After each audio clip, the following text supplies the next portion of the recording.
Yeah, and then something that I've been thinking a lot about as we've kind of progressed this conversation is, you talk a lot about 13, 14, 15, alcohol, tobacco, sneaking out, tumultuous kind of relationship because you're putting your parents in a tough spot, to running the Running Start program, right? And like a kind of quick, almost in my eyes, flip of a switch type of transition from acting out to really bucking up and being an adult. Talk to us about that. Like, what was that transition like? Was there a defining moment where you realized the path that you were going down wasn't right, that brought you back to that core belief that your mom always held of, college or bust? Mm. Other words. I think there was a point where we came to a kind of break, I guess. Mm. Um, I'm gonna try not to share too many extraneous details here because I could talk. Josh, you know me well enough at this point. I could give a lot of detail here, but there was one instance where I had, I think, skipped school, or maybe I didn't come home from school when I was supposed to, and told my mom that I was doing an after school thing when I was really going and hanging out with my friends. And my mom called me and was frustrated. She didn't know where I was. My friend Tim got on the phone and pretended to be a teacher. She didn't buy it, Mm. and she said, meet me at the Safeway. There used to be a Safeway in near my house, and we went there, and my mom was so frustrated, scared, angry. Mm. And, she was on the phone with my dad and saying, he won't listen to me. You tell him. And my friends mouthed off and said something unkind. And I think at that point I started to recognize those influences. That was a kind of turning point because I was immediately grounded. I was immediately told, you're not allowed to leave the house for a year. You're not going to have a phone for a year. It didn't last quite that long. I think I got my phone back after about 3 months. But those conversations, after that event, were really like vulnerable between my parents and I shared kind of everything that had happened up to that point, all the secrets I'd been keeping from them, and they were angry.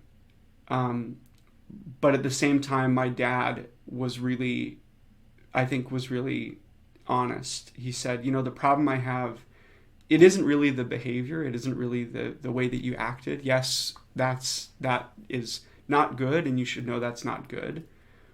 But now I feel like I can't trust you, and I want to be able to trust you. And so we're going to spend time now in rebuilding that trust with each other. Um, Man, it was so pointed. I think I realized not right then, but I think I realized over that period of time that I really wanted their trust. I really wanted them to feel like they could believe me when I said the things I believed, that I was telling the truth. So it wasn't an immediate flip of a switch, but I think at that point I recognized that the decisions that I had made were causing harm, Mm. specifically harm to my parents, Mm. harm to me to a lesser extent, but I saw the impact it had on them and realized I needed to change, to adjust. I think that the college stuff, was just sort of a thread to follow. And I didn't know exactly what the right thing was to do, but that was always the plan. I was always going to do Running Start. I just didn't anticipate not having the relationships I'd had through that whole period. Um, but without those other influences, which, still to this day, I think of them as some of my best friends. Without those other influences, and with that sense that my decisions had had a negative impact, um, it made me conscious of that.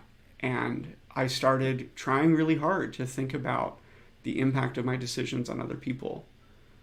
Not that I didn't think about it before, but at that point I had a very strong case that I had the ability to impact other people.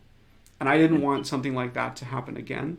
I didn't want to cause that kind of hurt in the same way if I could help it. Yeah. The birth of free choice with care, for lack of a better word. Yeah, I mean, I think as a teen, the idea of being able to do whatever I want is Yeah. is really enticing, and Hmm. I do feel that I didn't have enough room as a kid to really explore new things. Well, I had a lot of room to get information, and so that's kind of where I found my joy was in learning new stuff. I was like a fun fact kind of kid, Yeah. but but I realized at that time that